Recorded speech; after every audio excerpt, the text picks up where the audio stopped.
Hi, and welcome to Peanut Butter Jelly Time. I'm Karen Morris. And I'm Brian Hession.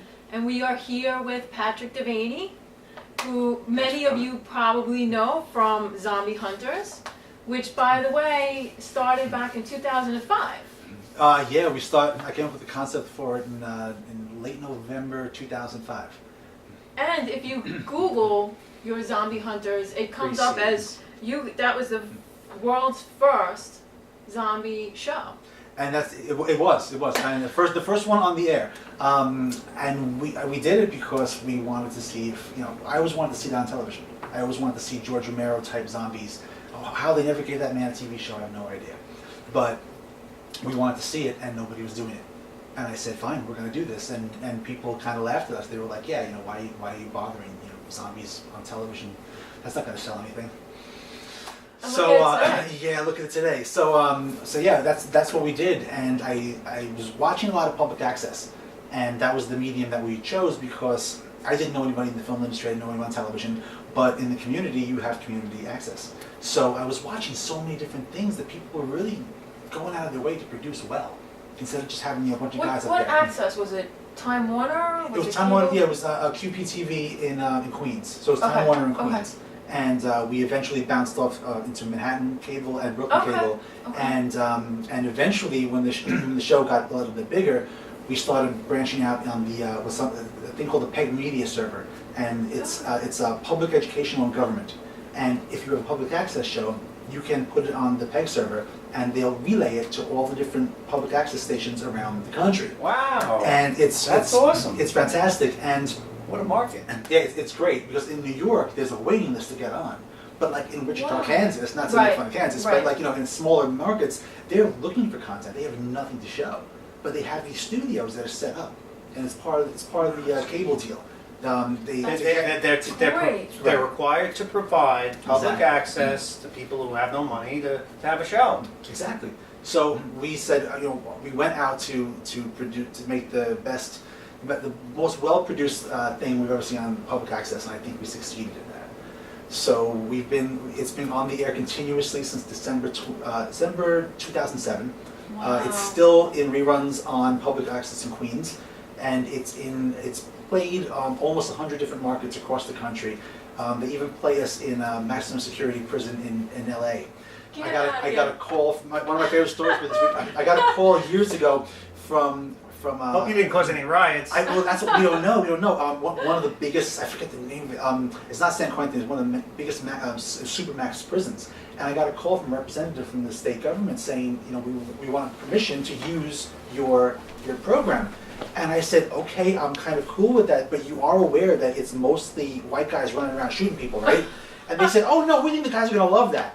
And I said, are you serious? They said, well, what we have is, we have closed circuit TV because we don't want them to see the news. And we control everything that they see. Unfortunately, the budgets were cut, and they're seeing the same thing all the time, every day. So they want to show anything, so these guys will go nuts and start fighting with each other. And I still don't know how it turned out, but I gave them permission. And I know for a couple of years they were playing in the Supermax out in California. So wow, it's a very strange situation, but I was all for it. I'm like, hey, you reached an audience, you got out there, you got hits, but you didn't get any monetary. From public access, no. But what we did was we did enough shows, like the trade shows, like Chiller and Monster Mania, things like that, that we're attracting different people that wanted to distribute us. And finally, we got the attention of Rob Housechild from Wild Eye Releasing. And he had seen us at a bunch of shows, and we had a bunch of friends and mutual friends, and they were all like, listen, you really gotta give these guys a shot, and he passed on us. And 2 years later, he told me he came back and still saw us at the shows with new episodes, and he was like, we gotta do something with this. And I signed a distribution deal with him, and we got into all 8 episodes, first 8 episodes of Zombie Hunters on 2 DVDs, got into stores all across the country. We had a 5-year distribution deal with him. And we saw it in Best Buy and Walmart and everywhere. It was great to go to FYE and see your stuff. What do we say? Quantify it? Yes. We made a lot of money off that. It didn't cover the production of it, but I never really thought it was going to happen. But we got very, very close. Yeah. We've to date we've been at the show for pretty much continuously for 11 years and 12 years now, and I've recouped about 70% of the budget. So that's not too bad considering that we're still a tiny public access show. We're also the only public access show that's ever gotten national distribution without being redone. The other kinds of shows that are like that are the Tom Green Show, goes on MTV, Yes, yes. Mystery Science Theater 3000, they all started Yes. public access, but they were redone by major studios. We're the only people that have ever gotten public access as is, packaged and distributed nationwide. And are you still doing active shows, episodes today? We have episode 11 is being cut right now. There's 10 of Hopefully, them, right? there's 10 of them right now. Episode 11 is in the can. It's partially edited. I had so many other editing jobs. When did and you start production this? assistants. What year? 2005. We started shooting in the spring of 2006. What were you doing, like an episode a year or something like that? We were doing actually in the beginning. Well, you did a whole bunch and then fell off. We started writing and we started doing incidental stuff. And the summer of 2006, I was working as a finance director for an all-boys Catholic high school in Manhattan called St. Agnes Boys. And we set up a green screen in the teacher's lounge and we did our first fake news reports. And we were full steam ahead, and then I lost that job. They changed I did exactly the same thing. I did JFK in the news. I did a green screen school report for the kids. Excellent. Yeah. Trying to get the best. kids involved and show them the technology that this is Right. not this ain't this hard. It's not. It's not. If you dedicate yourself and you learn enough about it, it's really not that hard. Yeah. You know. But we right after I lost my job and I didn't have the money to keep going, so we had to wait until I was working again. And then in the spring, early spring of 2007, we started filming the first hardcore fight scenes and zombie scenes and makeup scenes and blood everywhere scenes and. Like at the scene we're going to look at it a little bit. Yeah, that actually came a couple of years later. We had that was I think that's a scene from episode 10. And now I noticed. Okay, so this is from a while ago. It was a high shot. How did you achieve that? This was a couple of years before drones really got popular. You had a drone? No, we did. Well, we had a model, a gigantic scale model helicopter.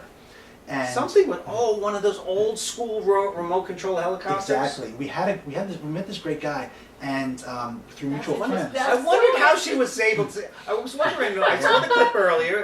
That's how we did it. And, Yeah. I was wondering, I'm like, okay, so this is the day before, this is the age before drones, and Yeah. somehow you got drone shot. Yeah. It was drones existed, but they were like what 30, 40 grand. I didn't know what For they for were. yeah, for a fake airplane Exactly. or. So we met helicopter. a great guy, named Ryan, and he is a professional commercial pilot.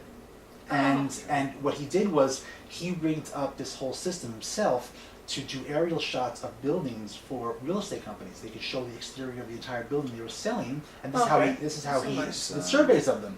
Mutual friends said, "Listen, we're doing the zombie thing," and they invited me down one day and said, "Watch these test shots." And they brought the camera up and they went over the entire. It was right by the Huntington train station. That's where we filmed that scene. That's Where is that? It's on Railroad Avenue Okay. in a place that was used to be there called Metro Interiors, and it's maybe So 500 there was a 600 bit of an old feet business there? They actually moved to either deeper into Huntington or they moved a little bit more east. So at this time, the place was vacant. No, it was active. It was active, and we knew one of our actors was one of the managers there, and we got this great place. We got the inn for it. This was a permission. This was a permission thing because we had at one point I think we had 110 people there for 2 days straight.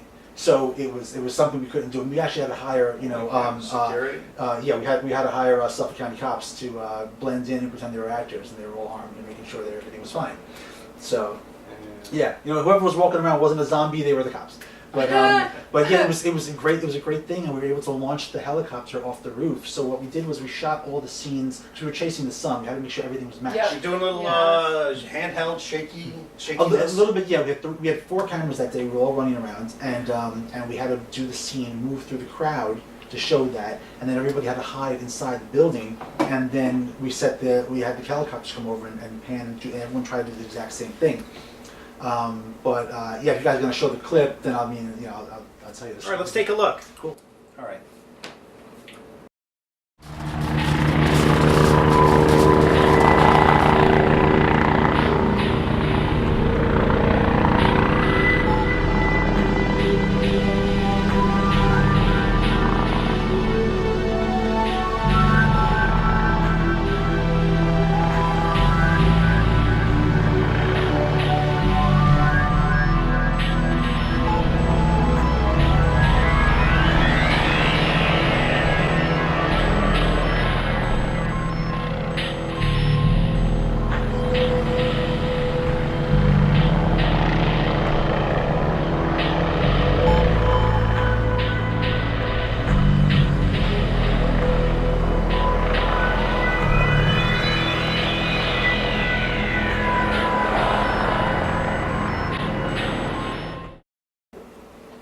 was pretty good. Thank you. I like thank you. Thank you. Yeah, I was saying, yeah, it's just amazing. You had the drone shot before. Drones were popular. Yeah, I was absolutely blown away by that, how that looked, and the model was so realistic that we were actually able to film it while it was going over for a different shot, and we added the sound effects of rotors. So it looks like. So you were actually trying to pretend it was a real helicopter. And it was a perfect replica of one. So when it looks in the sky, when you see, like we're not gonna die, the zombie apocalypse perspective. Exactly.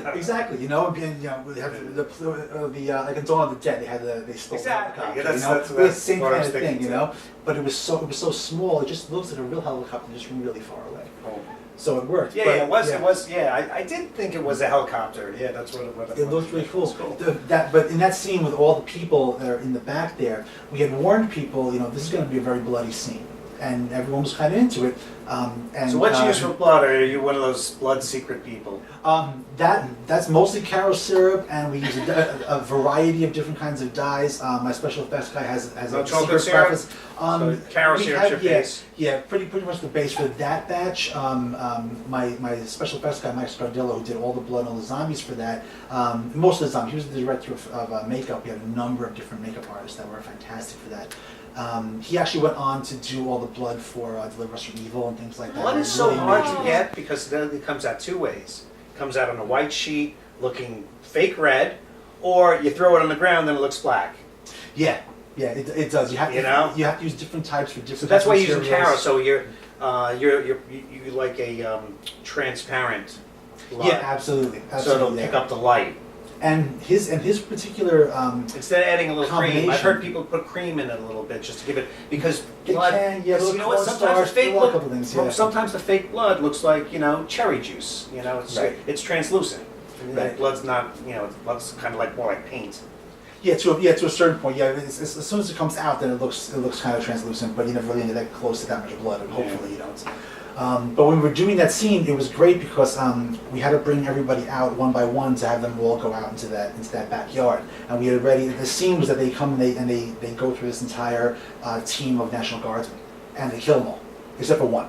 And they kill them all, and they're in its pieces. So you'll see, they're ripping through the camouflage, and the guts are everywhere. And that was 13 gallons of blood for that scene. We had one woman though that was, she came and she was all into it. And I don't force anyone to do anything they want to do. I'm not going to say. What do you go to the restaurant supply store for that much? Give me a gallon of caro syrup. That one we had. a barrel. We had to. We had to buy 5-gallon drums. Wow. And there was so much blood. You see in that clip. You'll see it was swirling down towards the drain. It's going. Yeah, it's going. Yeah, there was these areas on the ground until you see it from the air. You see that much blood. It actually drained off into the sewer. But this one woman came out, and she was one of the people in the back, and she came out, and she stopped. And she looked in that backyard, and she saw that, and she said, I can't go out there. And I said, okay, are you all right? Are you feeling okay? And she goes, no, I'm a religious woman, and I really think that's what hell must look like. And I said, okay, that's cool. That's a good thing. And she said, and I said, that's fine. We took her in the bag, we cleaned her up, we said, are you okay? We gave her something to drink. And she's like, I wanted to do this, but she was, congratulations, you made me think that I was literally hell on earth. And I'm like, oh, this was a person who was gonna. She was dressed up as a zombie. Oh, not somebody walking past it. No, forgive me, that's my mistake. No, it was one of the people that was with us the entire day. She was dressed up as a zombie. We actually she was ready to go. And she got to that point and saw 50 or 60 people covered in blood, screaming and moaning, and she just said no.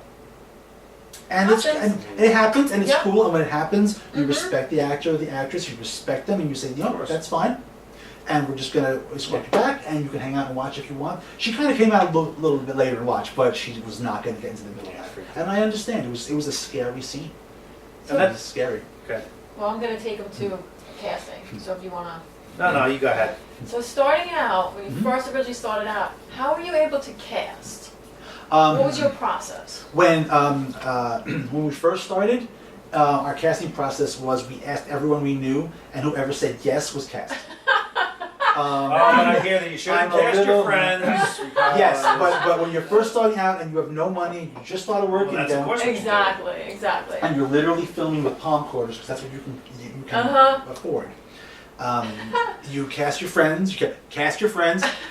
Just don't keep casting your friends. So this is the 90s digital tape or VHS. What do you? This was shot on mini DV. Mini DV. And okay, so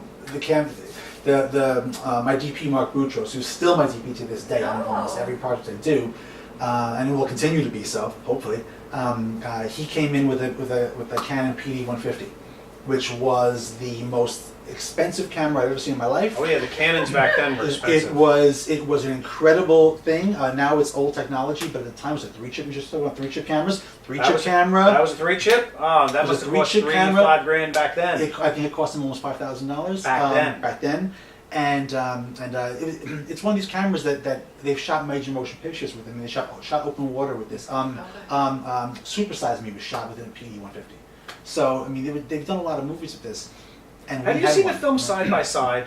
Keanu Reeves goes into the whole digital versus film stock. No, I haven't seen. You got to check that out. It's just what you were talking about. How the first films that we finally like, the democratization, if I can say it correctly, of filmmaking is now anybody can do it.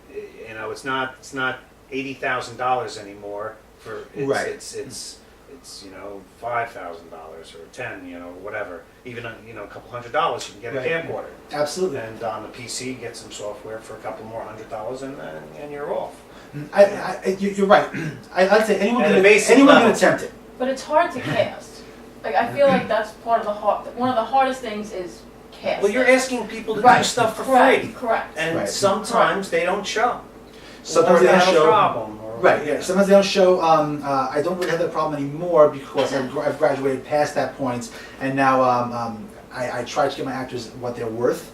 I don't think I can ever get close to what they're worth. Some of my guys are worth far more than my house. So are you paying them SAG? Are you working with SAG, non-SAG, or both? I work with both. I'm right now I predominantly work with non-SAG for my next project that I'm hopefully starting filming this time next year. It's going to be a lot of SAG people in because there are certain people that I've met along the way who have gone into the union, and I desperately want to work with them. Yeah. So that's the kind of thing that I'll work with SAG too. I mean, I'm on my way to go into the union as well. Okay. So you got your own LLC. Yeah. So I've had that since 2010, I believe. Yeah. All right. So you can do it. Yeah. So SAG. yeah. Yeah. I have all the requirements for that. I know how to do it, but there are also so many people that I wanted to work with that aren't union. So I look at that first. Who do I want to work with? Who do I like? Who have I seen in other films? And if you do this enough and you talk to enough people, you'll see people. Perfect example, the antagonist in Herbia, Kelly Ray Legault. Yes. Phenomenal actress. We met briefly. She's on that clip, by the way. She'll be in the clip that we showed. You'll see her. She's I always say I'm glad I got her because this time next year I probably can't afford her. Hopefully I can't afford her. Well, that's a good thing in a way. You help each other, Oh, absolutely, absolutely. And hopefully, people, you look at Ford and Coppola and Lucas's careers. They, with Zoetrope first, and Coppola was, here, and then with Star Wars, Lucas, kind of the Godfather versus Star Wars, kind of. Yeah, it's very up and down, up and up and up. I try to work with people I've seen different things or I have a feel for.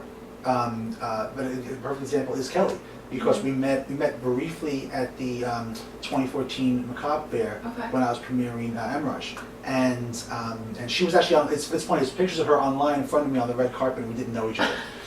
And I actually spoke to, we mentioned Jeremiah before. I talked to Jeremiah Kipp, and he had suggested, I said, listen, I'm thinking about this woman. And he goes, oh, absolutely hire her. She's a dream. She's wonderful.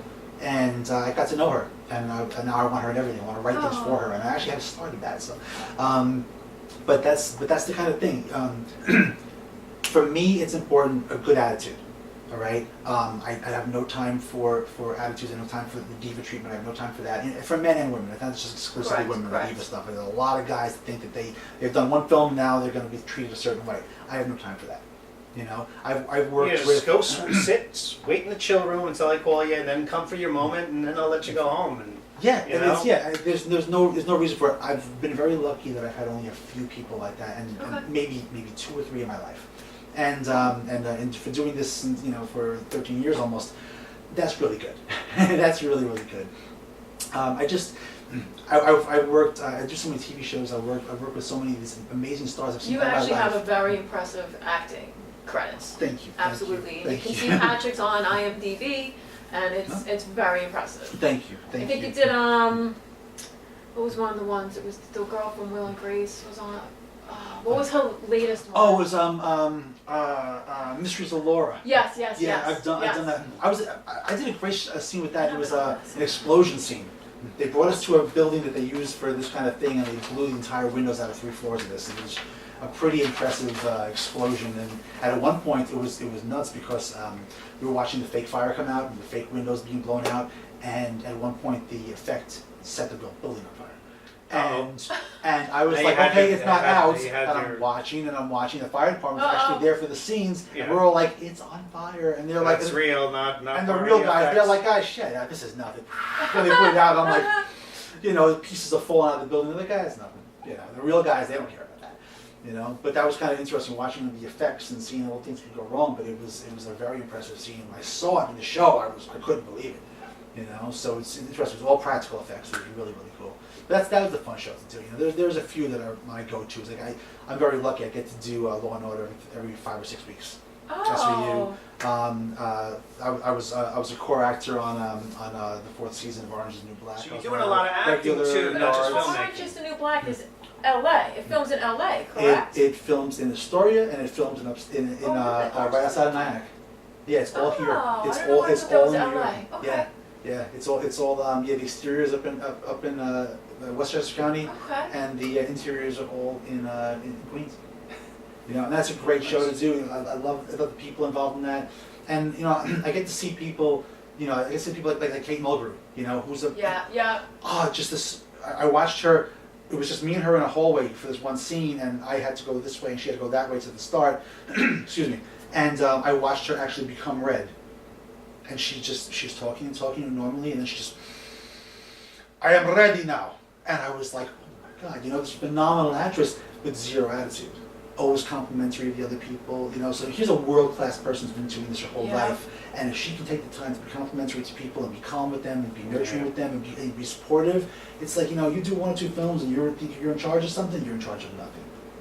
The real people, the ones that endure, they're the ones that are helpful and they're kind and are there to do their solid work, and that's the most important thing in the world to me. So when I meet people like that, I hold on to them.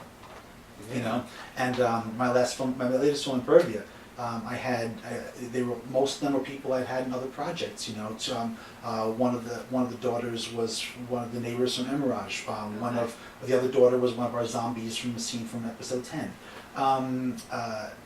Things like that. When I see people I hold on to them. Gina Demko, who's been in 70 different films. Yeah, she was in. Yeah. I mean, she's in everything. And She got great reviews in Purview too, by the way.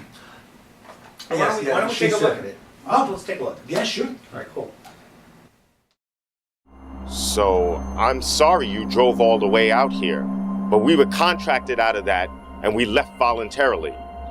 And they did nothing to protect us. So, I'm sorry, but I don't give a damn what Centerpoint changed. We have the documents inside to prove it. I know that, sir. I have copies of all your documents as well. But the latest eminent domain proceedings, well, they trump all those contracts. It's all been signed, and it's just time for you to go. City settlers will be living here by the summer. Yeah, your settlers be damned. This is our place, and we have the papers to prove it. I'm sorry, but those papers are worthless.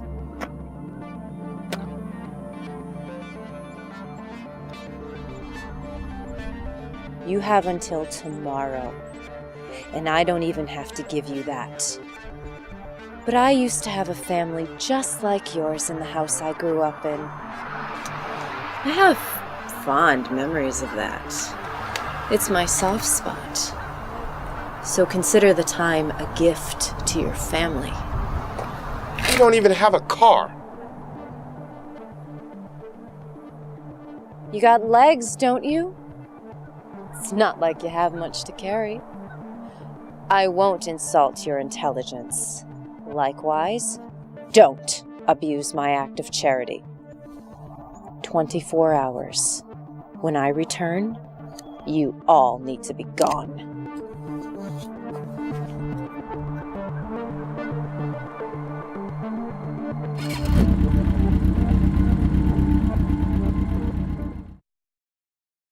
So this scene is Mark Abbott and Kelly, correct? Yes, That's Mark Abbott? Okay. Right, it's Mark Abbott. He's a filmmaker in his own right. He's a director and a writer. He does several one-man plays. He just did recently a new one called Love African American Style. I just saw the premiere of that, and it was hilarious. It was great, and it's kind of like a John Leguizamo type of thing. You know, discussing things in his life. Off Broadway. Yes, off Broadway, and I hope he's going to be bringing that to a lot more showings of that. I saw the premiere. I don't know where it's going to be playing next, but it's great. And everyone, if you see that, you should go out and see it. But that whole scene was the first confrontation. We see that Mark, as the father of this family, they're living in this little house and they're completely dirt poor. They have nothing. Getting run off the land. Getting run off the land by the authorities for no apparent reason. And then later on, we Law, find out legalism. The Right. law has changed. Eminent domain. I have now changed the rules, and you just have to go. Well, we can't have that constitutional convention. And No. If we open that up, they'll change the rules on us. Exactly. That's So you dangerous. can't. So that's taken to an extreme of what happens when people are marginalized, and that's kind of like that's the thing I always want to get across with that film.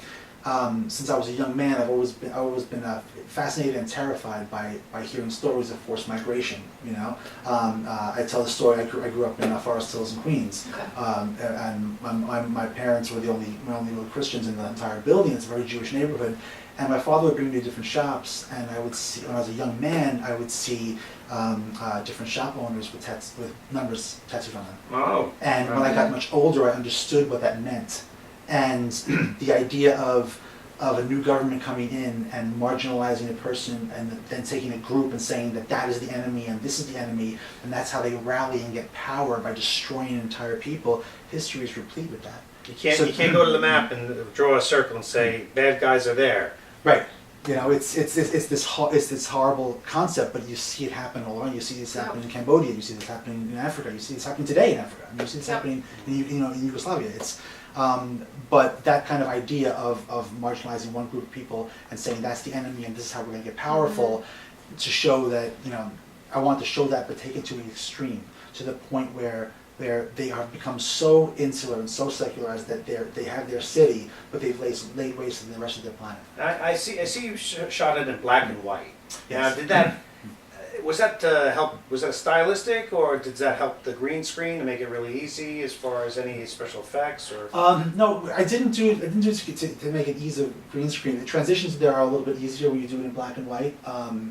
But I wanted to have a science fiction movie that was shot in the world of like Wuthering Heights or something like that. So it's like, you know, like a real dust bowl kind of like vacant places and big open spaces. And when I think of that, I think about like films about, like, you know, the pioneers going across the land. And it's all black and white films, and there's nothing in any direction. Zero. You know, Flatness. Right. I'd only seen that one time. I was had a job. I was sent down to Texas, and we had to assess different companies. And I went from Texas to Louisiana.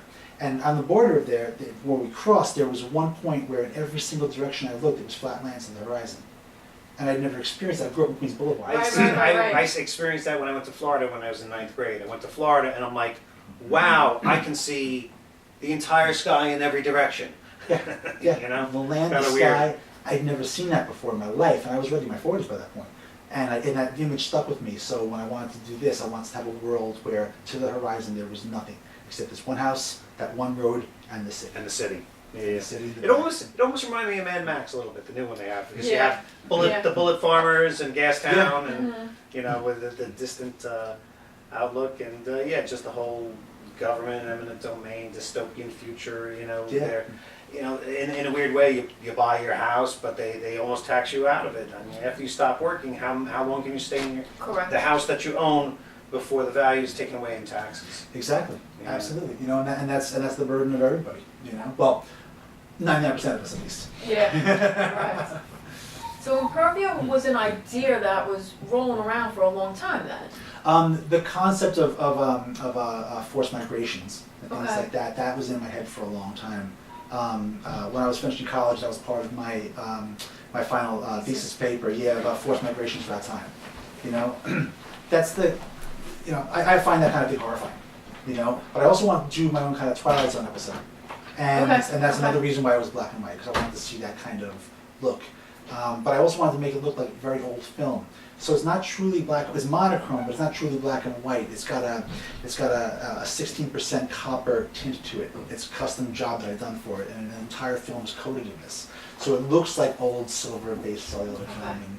And I hope that comes across in many screens. A lot of times it doesn't, but you know, you see it on a good enough screen, you'll definitely pick up the copper tones to it. And it looks very old.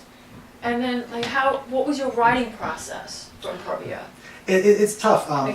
Did the idea just kind of come to you, or was it like a process to it? The basic idea just pops into my head. I can't describe where that comes from or not. It just arrives, and You're a writer. and it has to be born. It happens to writers. Yeah. Yeah, the details can be worked out later on, but I always knew that family was going to be in that house. Okay. I don't really cast for particular types of people. I don't really look at, like, you know, this is going to be a white woman or a black man, things like that. I look at characters as archetypes. Okay. And whoever does it best for me, you know, then portray that role. But for this one, I definitely wanted the couple to be biracial, because I want that to be a particular part of the film, so that when you go into it, you see who they are and you see what they are, and that ties into certain revelations that come on later on. So specifically, I wanted those kinds of people, but I normally don't do that. But the writing process, as I got the basics of it down. And then I started, oh, maybe I'll do this, maybe I'll do that. And in my head, the investigator was always a male. Okay. And then I started changing myself. I said, wait, why am I only thinking of this? And I also don't like to put genders on it either. You know, the best person for the job. If you can pull it off, I don't care if you're a man or woman, it doesn't matter. Did you know Kelly at that point? I did know Kelly. I did know Kelly, and the more I started reading the script to myself, the more I started working on it, the more clearer her face came. And she was the first person I asked for, and she said yes. Oh, okay. She wrote to me and she said, yeah, I'm your investigator. Did she do that haircut just for the role? She had it originally for something else, but then it grew out. The night before, she actually said, we gotta get ready for this, and actually let me do that to her. Oh. So we were in the hotel the night before. We took over the hotel for a couple of days, and because it was actually shot in Lee Heights in Pennsylvania. I remember you were telling us you got access to a house for a certain period of time. And and we had to go and we had to do it. Our friend Eric Christensen and his mom Stephanie, hello guys, I hope you're watching. When they found out about the film, they said, well, we have that exact thing you're looking for: private road, one house that's kind of detached from everything else. And I knew that we could try to digitally erase the rest of the world as long as we had that basis of the house. Great. And they gave us their land for, you know, but we couldn't crash in there. So we had to get a local Holiday Inn, and we just stayed there for a couple of days. Just used that because you had all the setups up there. Right. We just set up everything in there, and we can move back and forth easily. But the night before, Kelly was like, I need a refresh on this. We need to do that. So we hung out in her room, and I gave her that incredible mohawk, and she was all into it. I was like, I'll never get a chance to do this again. It's kind of cool. It gave her a badass appearance. She wants that look, and she really wanted it crisp for that night. So that's why she waited to the last minute, and it makes her intimidating. It's so severe, and she's such a beautiful woman, and she can make herself look so soft and make herself look so vicious and hard at the same time. I don't know how she does it, but it's one of the, the chameleons of an actress, and she can pull that off. But that hairstyle was just so severe when it came out. When I saw her in it, I was like, my God, it's a taxi driver. But yes, this is wonderful. Now let's talk about Emerage. Emerage? As far as we know, we pronounce it an emerage. Emerage. Yeah, the way someone with a British accent would say hemorrhage. Like, emerage. Emerage. So you made this how long ago? This started shooting in 2012. Okay. And post-production took me all the way until December 2013.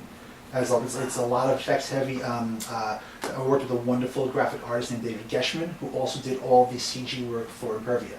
So he's done both of my last two films. He's done that. Hello, David, and he's phenomenal, and he's in very high demand now. So he does graphics work and color correction for independent features up and down the East Coast, and I was able to book him for this, which was great. and he brought the comic to life. Emerge is based on a story by an artist named Kaza, and it was in the December 1982 issue of Heavy Metal magazine. I was a freshman in high school. It was great. It was great. I read it religiously, and I got that issue a couple of days after my 14th birthday, and I was reading it, and the story stuck in my head, and I realized that over the years I'd been like building it and expanding it. It's only 4 pages. It only shows the very end of the film. So what I did was I created the 3 days before, which brought the person involved to make the decisions she makes, and you'll see why she did it. And that's the kind of thing that I wanted to produce with this. I got in touch with the original artist, and he said, I'm all for this, but as a young man, I had to still have my rights to the publishers to get in the magazines. So he put me in touch with his agent. He put me in touch with the lawyers. They're all in Paris. They had never done a contract with an American before for this type of film, and they sent me a contract. I have a background in doing contracts, so I was able to work out. You're lucky. Okay. I was able to read my own stuff and say, well, I want this change, and they liked the concessions, and they sold me the rights for a very good deal, and they wanted to see it be made, and we created a film out of his world, and we've tried to be as pure to the original context as possible. No one in the original cartoon speaks except for the computer. So we have it that only the people on the TV and the computer ever speak. Otherwise, it's a silent film. All right, let's take a look.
Wow.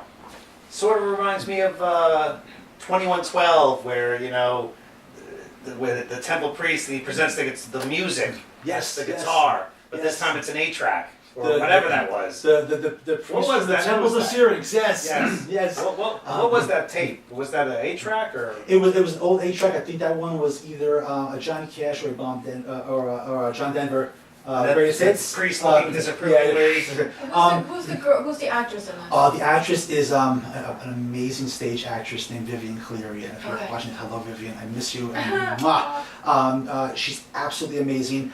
A mutual friend of ours saw her in a play and thought that she was phenomenal. Contacted me and said, "Listen, if you ever want someone really good for Zombie Hunters," because we had started going out of our friends, and our friends did fantastic jobs at that, but we started moving into more professional artists and more professional actors.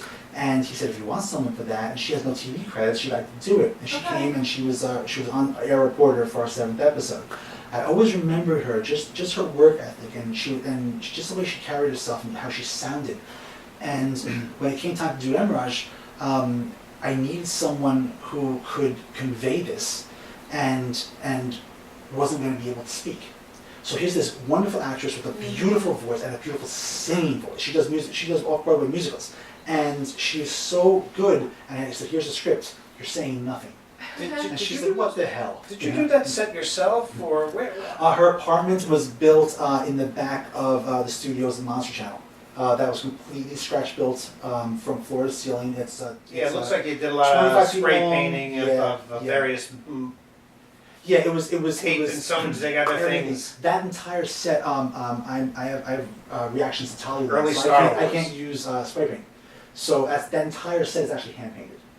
Oh, okay. And what we did was, there's a scene at the end where she goes into, she's in a world where they don't allow emotions. It's not illegal, but it's frowned upon. And she tries to find some kind of beauty in her life, and she can't find it. So what she does is, people like this, they have emotional decontamination machines. And they go in there and they suck your soul out. Okay. And when she goes to the I need my pain. yes, exactly. Artists need it, but if it becomes too much, people can go and have it extracted out of their head. So she goes to the temple to do that. The machine in the original comic is completely yellow. The room is yellow, and things get generated out of that. So we didn't have time between the days to repaint an entire set. So the back of her apartment is painted yellow. So we did all of her apartment scenes in one day. I took everyone home. We started setting up for the next day, and my entire crew broke down that set, flipped it around, and we built it on the other side of the studio. Holy. So the end scenes and all the apartment scenes Wow. are shot in 36 hours. Wow. And to give Mark Boutros some credit, and a lot of credits, Impervia was 8 months of pre-production, 10 months in post, but it was shot in 48 hours with one man with one camera. So that's a single. That's a Did you single have a sound camera. guy, or You're looking at him. I directed it. You did. You shot it. You lit it. You did the sound. Mark shot it. I lit it. I did sound. I wrote the story, and I directed it from the side. My AD Chris One Corsi. camera, 4 days. One camera. 2 days. 2 days. 2 days, and shot that entire film. And So were you shooting the morning, night? we shot in the Shot morning in the to the night? night. We didn't shoot through the night. I don't So you like wanted to do that to my big actors. team, so you have to. Right. Yeah. If you beat them up too much. Yeah, I don't ever want to do that. And what we didn't know, that location for Impervia, which was crazy. We didn't know that there was an active racetrack right across the street. No. We were told that go-karts sometimes ran around there far away, sometimes during the summer. We didn't know, it was like a NASCAR qualifying racetrack that ran. So you happen to go down there during the NASCAR All- once yeah. a year for same exact time you're doing Yeah, it. it's every Saturday for the summer into the fall. Oh my God. And the race cars were going by the whole time we were recording sound outside. And I'm glad that I chose myself to do it because I didn't want to put this on someone else. I knew what I needed to hear, so I can call action and do a boom mic kind of background in that, so I can do it. And it was also one less person I had to drag to Pennsylvania for Right. days. Did you have like one of those booms? Very just- long boom. Yeah. Very- Well, why have a guy hold a pole when you just have a stand? Oh no, there wasn't a stand. I was actually holding it. I Oh, was actually holding it. I didn't. who's operating? You have Mark Boutros was shot everything, Okay. and I've been working with him for so long. We have a shorthand. He'll know if I like the shot, Okay. so I can trust him. I can say, dude, we get it. He'll say yes or no. So you don't stop and do with I digital actually- nowadays. yeah. We just say, okay, let's see, did we get it on that? I tape? actually saw very little of what we shot. So you shot. I trusted myself. Don't review it and move. I Well, shot that's how and you. through. That's how you. There were certain things I needed to see. There were certain things that where we matched with green screens and things like that. I needed to see certain things. Oh, to make But- sure that there was for post that Just you exactly, have it. because I knew that I was going to be doing some of the posts, but I also had to hand the entire film up to Dave Geschman to do all his. I didn't want to trip him up. I wanted to give him everything he could do. Now, So- what was his role? He was the CG artist. So Okay. all the compositing, 90% of the compositing and 100% of the motion, all the animation, the buildings, the house. I don't want to give certain things away, but certain things that happen with the people. I mean, all of that was his creation. So it's After Effects is I believe he does some After Effects. It's also Maya animation. He does everything from scratch, so it's real animation. Maya. The cars in the beginning. I mean the sweeping camera shots, things like that. Yeah, that was an awesome shot in the very beginning where you have the car just leaving the city and heading out to the. Yeah, that's all David's creation. I told him what I wanted to look for, great. And he took images of the What car. road did you shoot that on? Where'd you shoot that? That was completely CG. So the car wasn't moving. That car was never moving.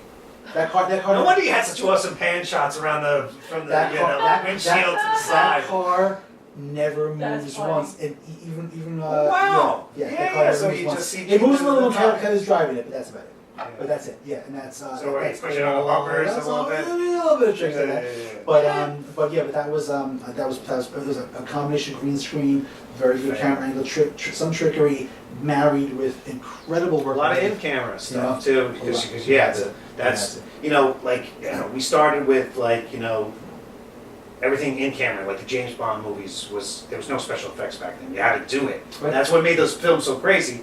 Then we went all the way crazy CG, where maybe the rehash, the rebirth of the Star Wars, Phantom Menace, where it's so CG. Yeah. But now what we do is we try to get as much real element, and so that there's the believability of realism, and then the background, gotta blend that in really good, and Absolutely, make sure yeah. the lighting for your plate is the same lighting you're going to use for your foreground actors.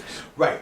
Or you're gonna really screw with color and texture and things like that. I mean, I You're a big post man, everything. I'm a right? big post guy. I Color grading, directing, camera guys, whatever you want to call camera it. guys hate me. If you ever shot me, you'd hate me. Because Well, I the don't footage is yours at that point. If you're going to be the grader.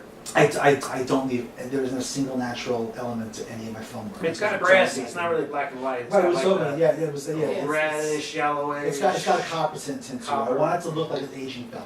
So a lot of things I see from like the 20s and 30s and even into the 40s, you see that the films have aged and there's a little bit of a browning to it. So I really like that. I love that. Yeah, it's not your typical sepia. Right, exactly. I didn't want to go into the sepia realm, but I wanted to make sure it wasn't completely black. Godfather 2, we've already seen that. And that was a great, that was a bold move on his part to do. That I think his name was Billy Gordon. I'm not sure who shot that. And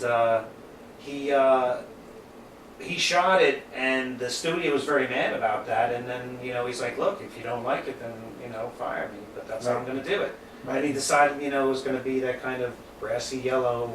That was the first. It was the first example I know of with film desaturation, because everybody got color and they wanted to see the They Wizard of want Oz. to, they want to see Technicolor. Exactly, and there's nothing wrong with that. It has its uses. I mean, Emerage is a day-glow nightmare, But I went from there. I went from that to zero color. Yeah, so you went from really bright Right. to black and white. So what can we see from you in the future? What can we expect? We just talked about this recently. Less than 3 days ago, I just finished my new short film script.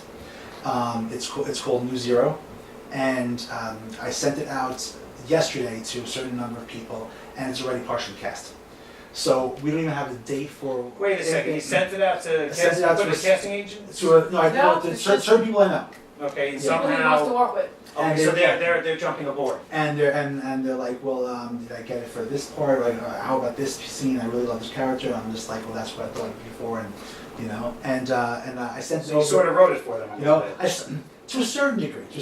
I sent it to a number of different people. I sent it to my creative partner, Lauren Lazotis, who I do everything with. And I sent it to her, and I said, listen, I want you to work your magic with the script. And she's like, I like it the way it is. Let's just do this thing. I've been working with her for years now. We created a web series called Massive PD, which is I've seen I was that. gonna hit on that. Yeah. I've seen that before. Yeah. I just perusing stuff. And before Yeah. I met you, I bumped into that somewhere on the internet. Yep. And saw it. I'm like, wait, does this mean Mastic Long Island? it's a fictionalized take on Massive Long Of Island. course, like Amity. Exactly. I thought yours was Actually- filmed here, but it really wasn't. He worked with our buddy Ed Lucina on that? Ed, Helped you out on Ed shot a number of days in Mastic. He shot our first day. We had a number of different cameramen. John Sheehan, who created the Ormsby universe, the Ormsby's Creepy Castle and things like that. He actually came up with the original idea for the Ormsby film. And I met Lauren on his set, and we said, wouldn't it be funny if we did like, you know, a spin-off? We shot our own spin-off with the cops in the movie. And we said, maybe this isn't that funny an idea, maybe we can actually do this. And we created this entire series around the things that John had built, and John said, go with it. I'm cool, Great. you know? So our 3 camera people were Edward and John Sheehan and Sean King from the Hooligans. So Okay. we were having a great time, and those guys are, each one of them bring a different thing to it. And I just love working with all 3 of those guys. Hello guys, I hope you're out there. And we have a couple of pickup shots for the first number of episodes of Mastic.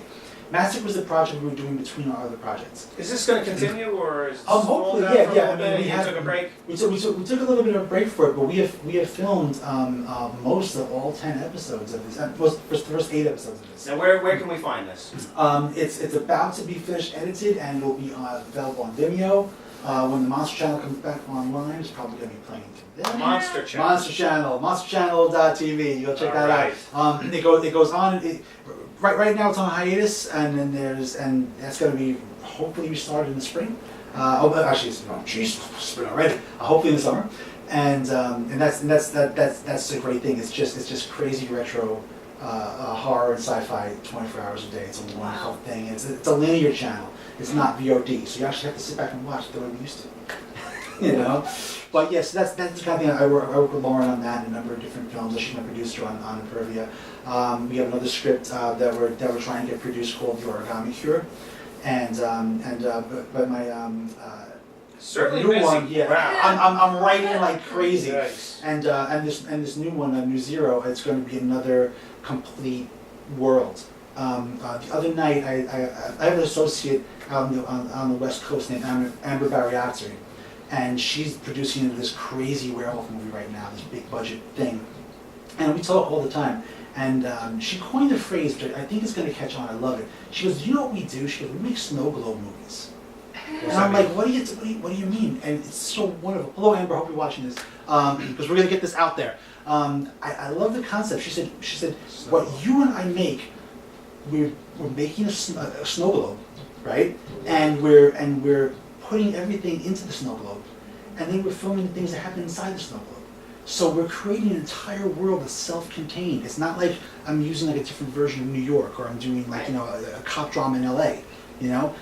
My last 2 films were completely different worlds, and New Zero is going to be in a new version that's completely different, You know world, what? completely self-contained in a snow globe. I find that when I try, because I'm an independent filmmaker too, but you know, maybe not had as much experience as you, and I try to find that, you know, use what I got, Right. and you know, it's one of my criteria is like, if we're gonna do something, it's gotta happen in this age and in this place, and you know, I can't. You know, unless you're going to For do now, heavy until- yeah. green screen stuff, Yeah. you know, you really Right, it got to depends use what you have. Right, it in a depends what you location. like too. I mean, also, like when I was doing Emirage, I didn't have the things I needed, so I learned how to do them, and I made the best of what I could do, and I made that entire apartment. I didn't have an apartment to film this; we had to make it. And in Permian, Right, you made a right. desert. In made a Perth, desert. we made a horribly damaged, stormy world with ultraviolet light just baking everything, Yeah. with solar flashes Were constantly. there like tornadoes happening in the background? There's all something? kinds of things. Yeah, going on with the that. And there's atmosphere constant, disturbances. and constant thunder. And that was one of the things we made it more windy because there were certain things with the audio surgery that I had to do to get all the race cars out of the audio tracks. So you're cheating a little Some- bit by some putting couldn't- stuff on top of Couldn't stuff. quite get out without squelching the actors. So the actors' audio. So we made it a little bit windy. So every now and then there's a little bit of a draft come through, and that's where I couldn't hide, you know, the Indy car racing You know, by. I've done exactly So- that on I put together a friend that Percy Malone had asked me to do a film for him, Carmen's Hamburgers. And, you know, at some point there was, let's say, a little noise, and I needed that take. So, yeah, I actually used a little audio trickery and put stuff right over that stuff, It which can work, masked yeah. it. It can work. I had a crash course in noise reduction. Every single part of Impervia is reduced. every single Okay. second is audio is noise reduced, and you have to get just certain frequencies, and I found the frequency of those damn engines, and we've gotten almost all. Oh, of so them what, out. what, let me guess, they were like 100 to 400 hertz? Yeah, it was well out What'd of you the have to pull range, out? you know. If you remember. I actually don't remember. I had the formulas at home. I had everything written down by hand at home. Yeah, I've had But to do a little it's trickery that- too, where sometimes you pull out 1K Mhm.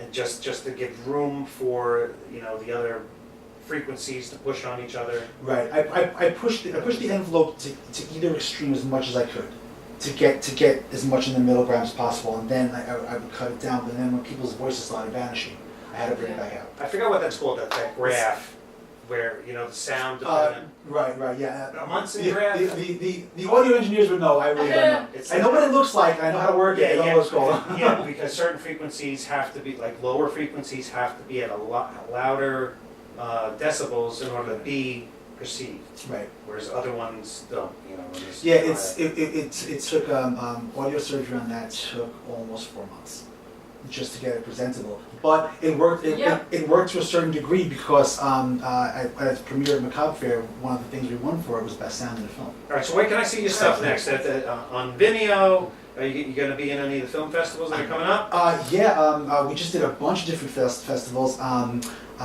We just did Comicpalooza down in Houston, Texas last Okay. weekend.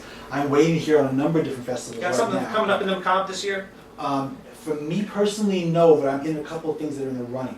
So, so hopefully I'm gonna be there all Well, those they days haven't anyway. picked that yet, You know, they haven't but picked have yet. you put stuff in? So you, I what have stuff you're personally. in? Things I acted in are supposed to be running for. I didn't personally bring anything into it. This time next year, who knows? Hopefully, hopefully I have something that's at least on the way towards that. Cool. And Macabre's is home base. You know, Anything- what Elsie and Adam do is just. Anything in Life? Do you put anything in the Life Film Festival? The Belmore one? I haven't yet, and I want to purview into it. So that's definitely Okay. one of the ones I'm looking at for next time. Yeah. So I know they're just about decided for this year. I Yeah, believe they so, yeah. Yeah, closed closed like soon. April Yeah. sometime, yeah. Right. So there's a number that I had to handle for this year that I already told people I was going to do. So my budget for that only had to do for that. But when they open up again, I would love to play it. Quick question, how long can you play a film for through the festivals before it gets stale, so to speak? When the festivals don't want it? Some Up festivals 2 don't years? want it more than a year. It can only be a year old, only have a year's for some lifespan. festivals. Emirage is still on the circuit. It's played in 29 festivals around the planet. And I'm finding out in maybe a day or so if it's going to play its 30th. And if it does, if I get it in for this one festival, it's actually going to play next weekend.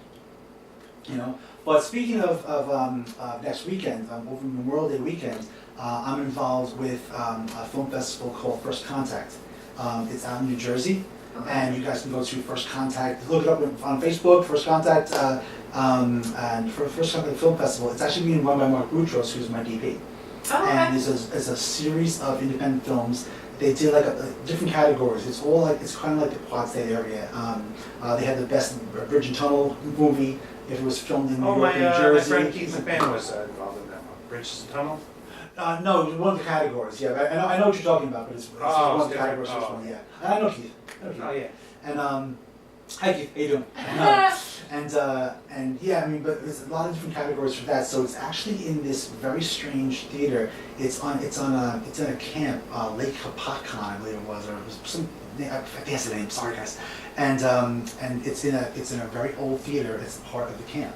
And they're going to be running these movies for 2 days. And So that's gonna Memorial Day that's gonna- weekend. Memorial Day weekend out in New Jersey, and that's where I'm going to be. But if they play Emirage, it's going to be in a different one, and I'm not going to get a chance to see it for its 30th. But I hope other people can go see it. It'll be in Queens if it gets in. But yeah, we're waiting on I think it's 90 different festivals between now and next March. And that's only what we have right now. So hopefully, I mean, Emirage has been it's played 29. It's been submitted over 300 in the last 3 years. So where else can we see your stuff online? What are the websites more than You can see clips of our stuff on Vimeo. You can see clips of our stuff. You got a YouTube or we have a Vimeo channel. You can look at Deborah's Instagram. Films on Vimeo. You can see some of the stuff we're doing. give us all your online contact. Yeah, you can look for me, Patrick Devaney, IMDb. I'm the first listing in there. You can look for me on Facebook, the same name, and you can see all the things we're doing there. Dev Films on Facebook. I love using that social media platform because you can organize so much from it. I can communicate with so many people at once. And that's what I've been normally doing. Instead of building new websites or everything, go to where the people are. And they're all on Facebook and Instagram. Yeah, already use the social network. Exactly. You know, and it's It's not your costing me advantage. anything, and I can do whatever I want with it. You know, Yeah, that's what I'm pretty much doing right now. Deverez Films on Deverez Facebook. Films on Facebook. Yeah, on Facebook, or look for me, Patrick That's Devaney, good. on Facebook. Okay, cool. Awesome. Any advice you would give to up-and-coming filmmakers, people just starting out? The advice that people starting out always hear from everybody in my shoes is just do it. All right, just do it. Don't Yeah. don't. And that's the You advice have to I learn offer from your own people. mistakes. Absolutely. But to add that this one of the people that helped me with Zombie Hunters the first time gave me advice the first time I was directing Zombie Hunters in 2006. Okay, we were sitting in a bar and drinking, and he actually physically threw me out of the bar and said, "Go sober up. You have work to do tomorrow morning." It's a wonderful actor named Bud Thorpe, and he told me, he said, "Listen, if you're going to do this, and you want me involved in this, and you want other people involved in this, do it the best you can. If you're going to be on public access, make it the best single thing, you know?" Even if it's a little piddly thing, you give it 150%. Absolutely. Always do your best work. Yeah. And this guy knows he's the last living protege Yeah, of because Samuel Beckett. it'll be seen. So even it's if you might like, not think of he it. knows his stuff, yeah. You know, at least know? it's got the, some sort, your best effort, and somebody might see that and Right. contact you. You don't want to take it higher. Or it's just for yourself. It's just if you listen to me on it, do this, okay? Absolutely do it. Everyone's gonna tell you go out and do it, but you have to do it and do it to the best of your ability. And if you don't think it's your best, stop what you're doing, look around, and do it your best. Always give your best quality.